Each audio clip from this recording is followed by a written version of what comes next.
திருச்சிராப்பள்ளி மற்றும் கோயம்புத்தூரில் டிஎன் அபெக்ஷன் மண்டல மையங்கள் உருவாக்குதல்.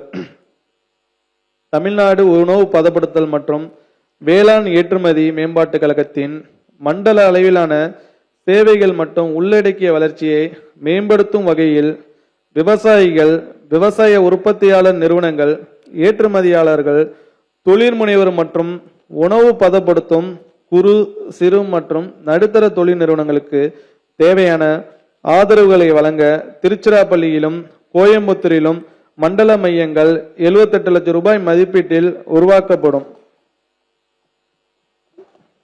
84 கூட்டுறவு உணவு நுகர்வோர் பாதுகாப்பு. கூட்டுறவு தமிழ்நாட்டில் பயிர் சாகுபடிக்கான குறுகிய கால வேளாண் கடன் தேவைகளை நிறைவு செய்யும் பொருட்டு 2026-27 ஆண்டில் 17,000 கோடி ரூபாய் அளவிற்கு பயிர்க்கடன் வழங்கப்படும். கால்நடை வளர்ப்பு, மீன் வளர்ப்பு, தேனீ வளர்ப்பு உள்ளிட்ட வேளாண் சார்ந்த நடவடிக்கைகளுக்கான உழவர்களின் குறுகிய கால கடன் தேவைகளுக்கு 2026-27 ஆண்டில் 3,000 கோடி ரூபாய் அளவிற்கு மூலதன கடன் வழங்கப்படும்.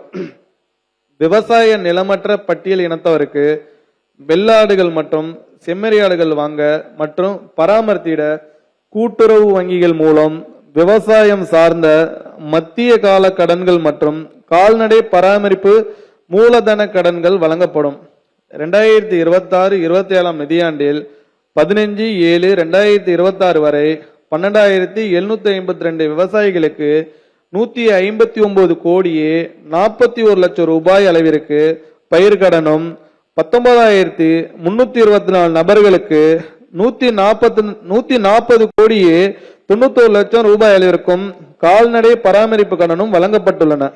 2026 ஆண்டு பயிர்க்கடன் தள்ளுபடிக்கு தகுதியான விவசாயிகளுக்கு வழங்க ஏதுவாக அரசால் முதல் தவணையாக 100 கோடி, இரண்டாம் தவணையாக 3,000 கோடி ரூபாய், மூன்றாம் தவணையாக 1,800 கோடி ரூபாய், நான்காம் தவணையாக 347 கோடி ரூபாய் என மொத்தம் 5,267 கோடி ரூபாய் முழுவதுமாக விடுவிக்கப்பட்டுள்ளது.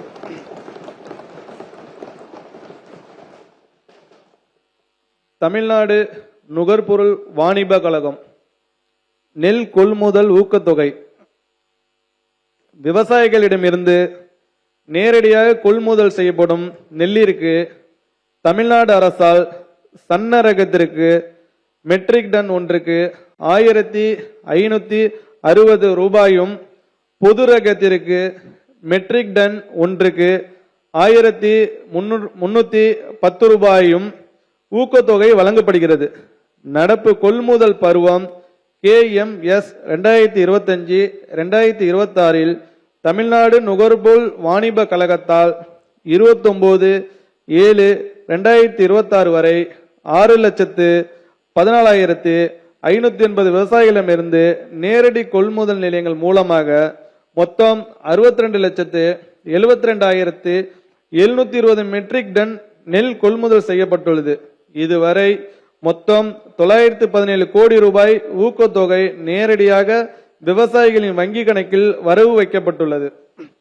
நீர்வளத்துறை பாசனம் மற்றும் குடிநீர் தேவைகளுக்கு இன்றியமையாத ஆதாரமான மழைநீரை அணைக்கட்டுகள் மற்றும் ஏரிகள் சேமித்து வைத்து திறம்பட பகிர்ந்தளிப்பது நீர்வளத்துறையின் முக்கியமான குறிக்கோளாகும். அணைகளில் இருந்து பாசனத்திற்கு திறந்துவிடப்படும் நீர் தங்கு தடையின்றி கடைமடை பகுதி வரை விரைந்து செல்ல ஏதுவாக 2026-27 ஆண்டில் உறுப்பினர்கள் அங்கே உட்கார்ந்து பேசுவது எனக்கு நல்லா கேட்குது. ரகசியமாக இருந்தால் மெதுவாக மற்றவர்கள் கேட்காமல் அமைதியாக உங்களுக்குள்ளே பேசலாம். பேசுவதை தவிர்ப்பது நல்லது. ஏன்னா நீங்கள் பேசுகிறது எனக்கே எல்லாமே கேட்குதுங்க. அவருடைய பேச்சுக்கு அது இடையூறாக இருக்கிற அறிக்கைக்கு நீங்கள் தொடரலாம். மாண்புமிகு அமைச்சர் தொடரலாம்.